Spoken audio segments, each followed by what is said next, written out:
this picture, it captures a really important event that took place in 1219 during the siege of Damietta in Egypt, when the Crusaders and the Muslims, the Christian crusade, the Fifth Crusade, the Muslims and the Christians were, of course, fighting and at war. St. Francis was so shocked and appalled by the violence of the Crusaders that he crossed enemy lines and had a meeting with the Sultan.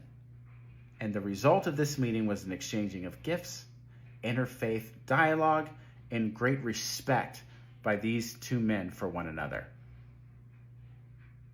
Now, St. Francis, there were consequences.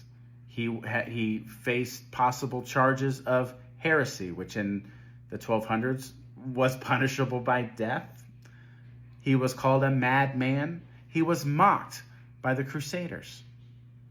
But when the church and when all those around him were telling him to hate his Muslim neighbor, he risked his own life to love his neighbor as himself. He chose the way of Jesus over the way of empire.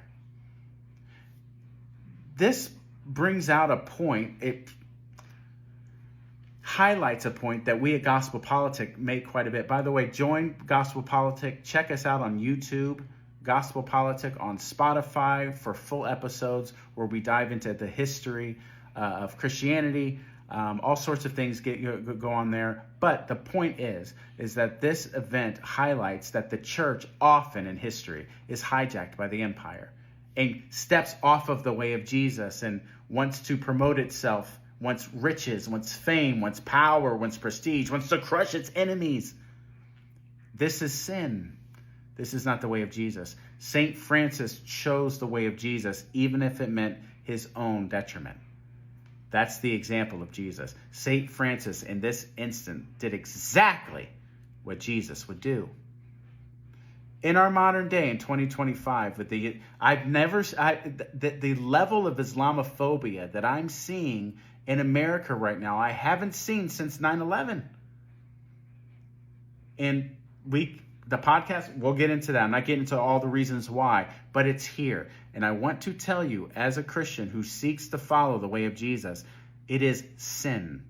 It is wrong not to love your Muslim neighbor as yourself, not to seek dialogue, not to seek community, not to seek to love and help one another, not to see the value in your Muslim neighbor. Their value comes from not whether or not they're in the same religion or speak the same language. The value in your neighbor is that they are created in the image of God.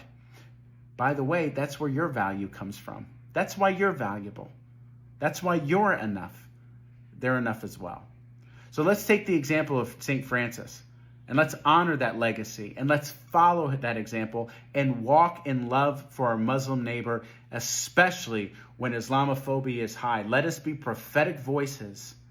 Let us live lives of witness. Let us be salt and light in this time and love our neighbor as ourselves, even when the church tells us not to, even if the culture tells us not to. Because to follow Jesus is to follow him regardless of what anyone else says. Because to say that Jesus is Lord is to say that everyone else and everything else is not.